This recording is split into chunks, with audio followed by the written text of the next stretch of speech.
तो दोस्तों आज हम फिर से आपके लिए लेकर आए हैं देश दुनिया की सभी ताजा बड़ी खबरें। फटाफट एक एक कर विस्तार से आज आपको बताएंगे, तो वीडियो को अंत तक जरूर देखें। दोस्तों पहली खबर में आपको बता दें कि पंचायत चुनाव को लेकर पश्चिम बंगाल से भाजपा को लगा बड़ा झटका। बंगाल के कूच बिहार में बीजेपी उम्मीदवार के रिश्तेदार की हत्या, पार्टी ने टीएमसी पर लगाया आरोप। वहीं आपको अगली बड़ी खबर में बताएंगे दोस्तों कि चीन से ही दुनिया में फैला था कोरोना वायरस। अमरीकी रिपोर्ट में हुआ खुलासा, सबसे पहले वुहान लैब में संक्रमित हुए थे 3 साइंटिस्ट।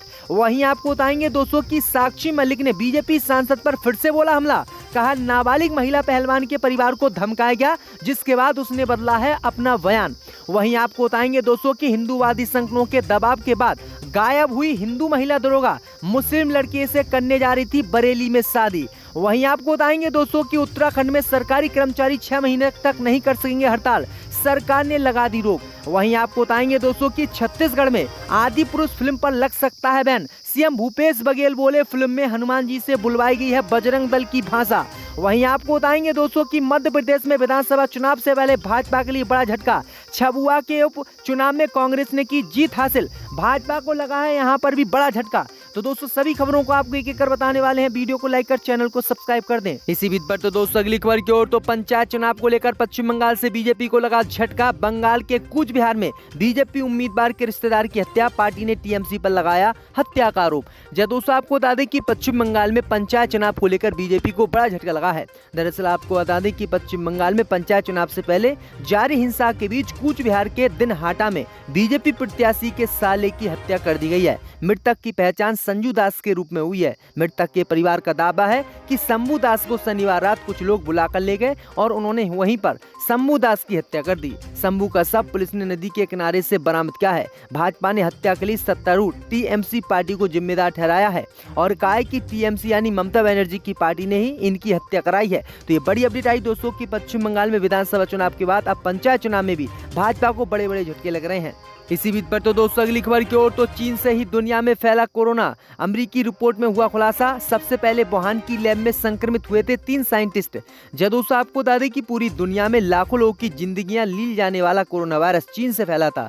एक अमरीकी रिपोर्ट में इसका आज खुलासा हुआ है, जिससे पूरी दुनिया हैचंक रह गई है। रिपोर्ट के मुताबिक ये वायरस सबसे पहले चीन की वुहान लैब से लीक हुआ और बाद में पूरी दुनिया को चपेट में इसने ले लिया। न्यूज वेबसाइट पब्लिक समेत कई अमरीकी जर्नलिस्ट ने अमरीकी खुफिया एजेंसी FBI के हवाले से कोरोना की उत्पत्ति को लेकर रिपोर्ट पब्लिश की है। जर्नलिस्ट माइकल सेनबर्गर, मेट टाइबी और एलेक्स गुंगेट के मुताबिक FBI ने इस बात के सबूत जुटाए कि कोरोना वायरस वुहान स्थित लैब से निकला था। उस लैब के 3 वैज्ञानिक सबसे पहले कोरोना से इन्फेक्ट हुए थे। उनके नाम बेंग हु, यू पिंग और यान झू बताए जा रहे हैं। वो तीनों वुहान लैब के प्रमुख अनुसंधान करता थे, यानी यही सबसे बड़े वैज्ञानिक थे और इन्हीं को कोरोना वायरस सबसे पहले हुआ था। इनको कोरोना वायरस होने के बाद ही ये पूरी दुनिया में कोरोना वायरस फैला था। तो ये बड़ी अपडेट आ रही दोस्तों। इसी बीच पर तो दोस्तों अगली खबर की ओर, तो हिंदूवादी संगठनों के विरोध के बाद गायब हुई महिला दरोगा, मुस्लिम लड़के से करने जा रही थी शादी।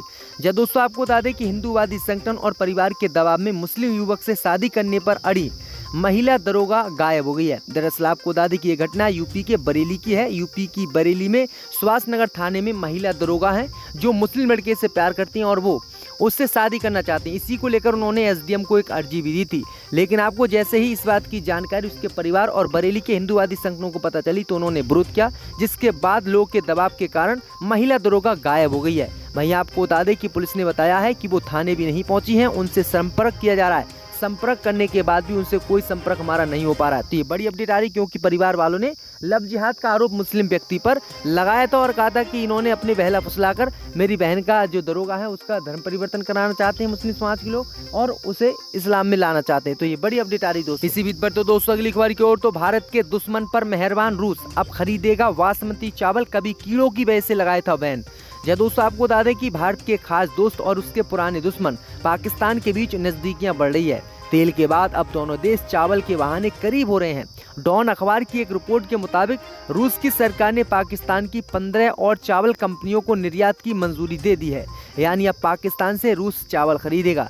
दरअसल आपको दादी खबर पाकिस्तान के लिए इसलिए भी महत्वपूर्ण है क्योंकि वर्तमान वित्त वर्ष में उसकी तरफ से होने वाले चावल निर्यात में खासी कमी देखी गई है।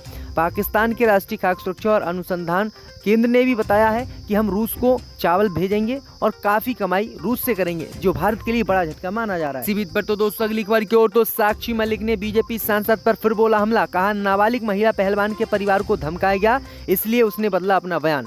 जब दोस्तों आपको बता दें कि भारतीय कुश्ती महासंघ के पूर्व अध्यक्ष और बीजेपी सांसद ब्रजभूषण शरण सिंह के खिलाफ आंदोलनरत पहलवान साक्षी मलिक व उनके पति सत्यव्रत कादियान ने एक वीडियो जारी कर बीजेपी पर हमला बोला है। उन्होंने कहा है कि नाबालिग महिला पहलवान के परिवार को डराया और धमकाया गया, जिसके बाद उसने अपना बयान बदल लिया। उन्होंने कहा कि नाबालिग महिला पहलवान ने पुलिस के सामने 161 और मजिस्ट्रेट के सामने 164 में बयान दिया था, लेकिन उसके परिवार को डराया धमकाया गया, जिसके बाद उसने अपना बयान बदल लिया। पहलवान साक्षी मलिक ने कहा कि हमारा आंदोलन राजनीति से प्रेरित नहीं है, कांग्रेस का भी इसमें कोई हाथ नहीं था। जब पहली बार जनवरी में हमने आंदोलन किया था तो उस आंदोलन की परमिशन बीजेपी के 2 लीडर्स ने दिलाई थी, जिसका सबूत भी आंदोलनरत पहलवानों ने दिया है। तो ये बड़ी अपडेट आ रही दोस्तों। इसी बीच पर तो दोस्तों अगली खबर की ओर तो सरकारी कर्मचारी 6 महीने तक नहीं कर सकेंगे उत्तराखंड में हड़ताल, सरकार ने लगाई रोक। जब दोस्तों आपको बता दें कि उत्तराखंड में सरकारी कर्मचारी अगले 6 महीने तक हड़ताल पर नहीं जा सकेंगे। मुख्यमंत्री पुष्कर सिंह धामी ने कर्मचारियों के हड़ताल पर जाने पर रोक लगा दी है। उत्तराखंड सरकार ने इसे लेकर नोटिफिकेशन भी जारी कर दिया है, जिसके बावजूद यदि कोई कर्मचारी संगठन हड़ताल करता है तो उस पर कानूनी कार्रवाई की जाएगी। उत्तराखंड सरकार की तरफ से पर्सनल डिपार्टमेंट के सचिव शैलेश बगोली ने नोटिफिकेशन जारी किया है। इस नोटिफिकेशन में कहा गया है कि राज्य में संचालित हो रही 4 धाम यात्रा और आगामी मानसून सीजन में संभावित आपदाओं को ध्यान में रखकर लोकहित में हड़ताल पर 6 महीने के लिए प्रतिबंध लगाया जा रहा है। ये प्रतिबंध उत्तर प्रदेश अत्यावश्यक सेवाओं का अनुरक्षण अधिनियम 1966 की धारा 3 व उपधारा 1 के तहत लगाया जा रहा है। तो ये बड़ी अपडेट आ रही दोस्तों। इसी बीच पर तो दोस्तों अगली खबर की ओर तो छत्तीसगढ़ में आदि पुरुष फिल्म पर बैन लगाने की सीएम भूपेश बघेल ने की मांग। कहा फिल्म में हनुमान जी से बुलवाई गई है बजरंग दल की भाषा। जब दोस्तों आपको बता दें कि फिल्म आदि पुरुष रिलीज होते ही विवादों में घिर गई है। आरोप है कि फिल्म में मर्यादा पुरुषोत्तम राम अमर्यादित डायलॉग का इस्तेमाल किया गया है। दिल्ली हाई कोर्ट में फिल्म के कुछ हिस्सों को हटाने की मांग वाली याचिका दाखिल की गई है। इन सब के बीच अब छत्तीसगढ़ के मुख्यमंत्री बघेल ने राज्य में फिल्म को बैन करने के संकेत दिए हैं। साथ ही उन्होंने कहा है कि आदि पुरुष में बजरंग बली से बजरंग दल की भाषा बुलवाई गई है। सीएम भूपेश बघेल ने कहा है कि फिल्म आदि पुरुष में भगवान राम और हनुमान जी की छवि को धूलित करने की कोशिश की गई है। उन्होंने कहा कि अगर लोग मांग करते तो कांग्रेस सरकार राज्य में इसे बैन करने पर विचार भी कर सकती है। उन्होंने कहा है कि फिल्म के डायलॉग आपत्तिजनक और अशोभनीय है। तो ये बड़ी अपडेट आई दोस्तों कि अब छत्तीसगढ़ में फिल्म आदि पुरुष बैन हो सकती है, क्योंकि इसमें राम और हनुमान का जमकर मजाक उड़ाया गया है। इसी बीच पर तो दोस्तों अगली खबर की ओर तो सुप्रीम कोर्ट पहुंचा पश्चिम बंगाल पंचायत चुनाव का मामला। ममता सरकार ने केंद्रीय बल तैनात करने का किया विरोध। जब दोस्तों आपको बता दें कि पश्चिम बंगाल में पंचायत चुनाव में केंद्रीय बलों की तैनाती को लेकर विवाद छिड़ गया है। हाई कोर्ट के आदेश के खिलाफ ममता बनर्जी सरकार और राज्य चुनाव आयोग ने सुप्रीम कोर्ट का रुख कर लिया है। दोनों ने संयुक्त रूप से याचिका दायर कर आदेश को चुनौती दी। वहीं इस मामले में राज्य के गवर्नर भी एक्शन मोड में आ गए हैं।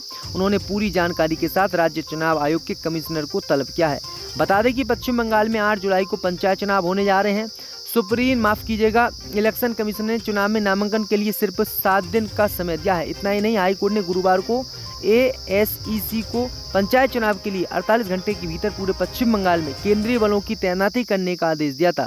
इस आदेश का सरकार विरोध कर रही है, वहीं विपक्ष ने केंद्रीय बलों की तैनाती का समर्थन किया है। इसी बीच पर तो दोस्तों अगली खबर की ओर तो झाबुआ उपचुनाव में कांग्रेस ने की जीत हासिल, भाजपा को लगा झटका। जब दोस्तों आपको बता दें कि झाबुआ जिला पंचायत चुनाव में बीजेपी को आज बड़ा झटका लगा है। यहाँ पर वार्ड क्रमशः 9 में हुए उपचुनाव के नतीजे आ गए हैं।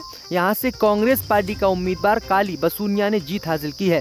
उन्होंने भाजपा प्रत्याशी किरण देवदा को 339 मतों से हरा दिया है।